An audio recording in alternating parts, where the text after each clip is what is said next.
زمانے طالب علمی میں شادی کر سکتے ہیں اگر مالی لحاظ سے ٹھیک ہوں. آپ خود سوچو, اگر آپ مالی لحاظ سے ٹھیک ہو, آپ کو رشتہ بھی مل رہا ہے, طالب علمی کے دور میں اگر آپ شادی نہیں کرو گے, بعد میں لوگوں کو شادی کی ترغیب کیسے دو گے؟ آپ شریعت کیسے بتاؤ گے؟ جب آپ شریعت بتاؤ گے کہ نبی نے فرمایا یا معشر الشباب من استطاع منکم الباءۃ, حدیث میں آتا ہے کہ جو نکاح کی طاقت رکھتا ہے وہ نکاح کر لے.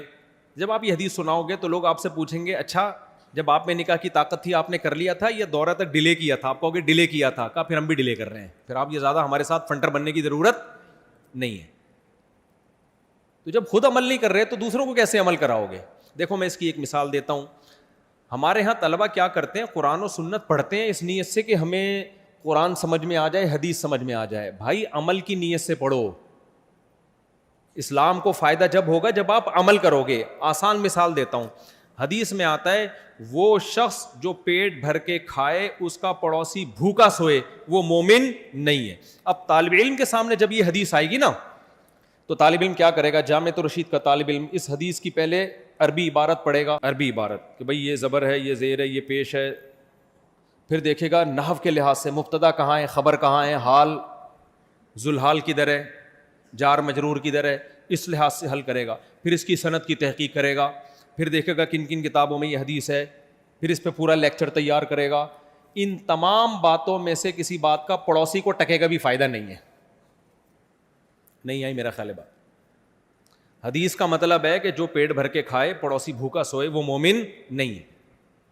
اب طالب علم کیا کرتا ہے جامع رشید کا, وہ تمام چیزوں پہ تحقیق, پھر وہ یہ بھی دیکھے گا کہ یہاں جو حدیث میں آتا ہے وہ مومن نہیں ہے, اس سے کیا کامل درجے کا مومن نہیں ہے یا کافر ہو جائے گا, یہ بھی تحقیق کرے گا. نہیں بھئی یہ تو کفر دون کفرن ہے, اس کا مطلب ہے کہ کفر کے قریب پہنچ جائے گا, نکاح نہیں ٹوٹتا اس کا, اتنا بڑا کافر نہیں ہو جاتا وہ. ساری تحقیقات پورا لیکچر تیار کرے گا. ان تمام باتوں میں کسی بات کا پڑوسی کو ٹکے گا فائدہ نہیں ہے.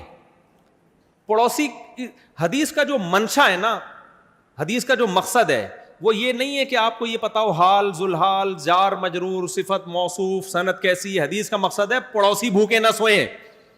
تو ایک پینڈو دیہاتی آدمی جب یہ حدیث سنے گا جس کو نہ سند کا پتا, نہ یہ پتا کہ حدیث کے راوی کون ہے, نہ یہ پتا کہ یہاں کافر ہونا مراد ہے یا کامل درجے کا, وہ جا کے کیا کرے گا, اچھا یار پڑوسی کو روٹی کھلا دے گا. تو حدیث کا مقصد جو ہے وہ حاصل کر دے گا وہ جاہل آدمی. کیا خیال ہے؟ تو اسی طرح یاد رکھو جب ہمارے طلبہ کے سامنے یہ حدیث آتی ہے نا کہ اے نوجوان ہو تم میں جو نکاح کی طاقت رکھتا ہے نکاح کر لے, اس کا مقصد کیا ہے؟ اس طالب علم کو بھی زنا سے بچانا, اس جوان کو, لڑکیوں کی بر وقت شادی ہو جائے سوسائٹی میں, تاکہ نوجوان لڑکے جب جلدی نکاح کریں گے تو لڑکیوں کی بھی شادی جلدی ہوگی, باپوں کو بیٹیوں کو گھر بٹھانا نہیں پڑے گا, وہ بھی برائی کی طرف نہیں جائیں گی, مینٹلی ہیلتھ بھی اچھی ہوگی, نسل بھی بڑھے گی, خاندان آباد ہوگا. جب گروتھ ریشو بڑھے گا مسلمان قوم پاورفل ہوگی, جوانوں کا ریشو بڑھ جائے گا, بوڑھوں کا ریشو کم ہو جائے گا.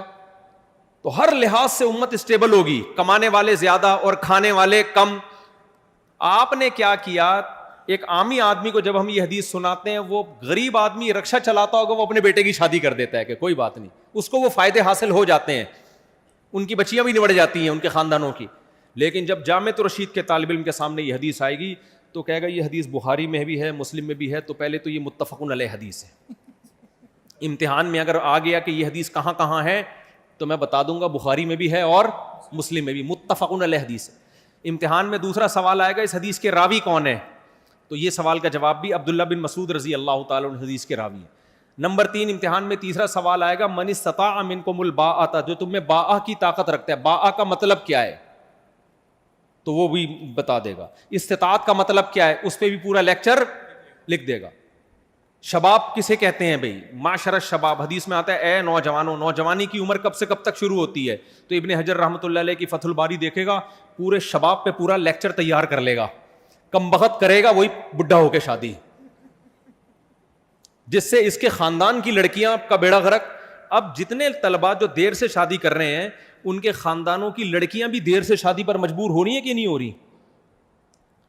پھر ان لڑکیوں کے باپوں کی بوجھ بڑھ رہا ہے کہ نہیں بڑھ رہا, وہ بھی پریشان ہے ہماری بیٹیوں کے لیے رشتے نہیں ہیں. بھائی رشتے کہاں سے آئیں گے, آپ اپنے بیٹوں کو شادی نہیں کرنے دیتے کہ یہ پہلے پڑھائی مکمل کریں, تو جو آپ کی بیٹیوں سے شادی کرتے ان کے باپ بھی ان کو شادی نہیں کرنے دے رہے کہ وہ پڑھائی مکمل کریں. تو بیڑا کس کا غرق ہو رہا ہے, لڑکیوں کا بیڑا غرق ہو رہا ہے اور آپ کا بھی ہو رہا ہے, جو برائیاں پھیل رہی ہیں. تو اس لیے میرے بھائی حدیث پر سب سے پہلے جو کام ہے نا, جس کے 100 میں سے 100 نمبر اللہ قیامت کے دن دے گا, وہ ان تحقیقات کے نہیں دے گا. جامع رشید تو آپ کو نمبر دے دے گا, آپ زبردست لیکچر آپ نے تیار کیا, 100 میں سے 100 A+ کے ساتھ آپ دورے میں کامیاب ہوئے, مگر اللہ کے امتحان میں آپ کامیاب نہیں ہوئے. اللہ کہے گا جب تو نے یہ حدیث سنی تھی اسی وقت عمل کا جذبہ پیدا ہوا 100 نمبر, جذبہ پیدا نہیں ہوا انڈا 0.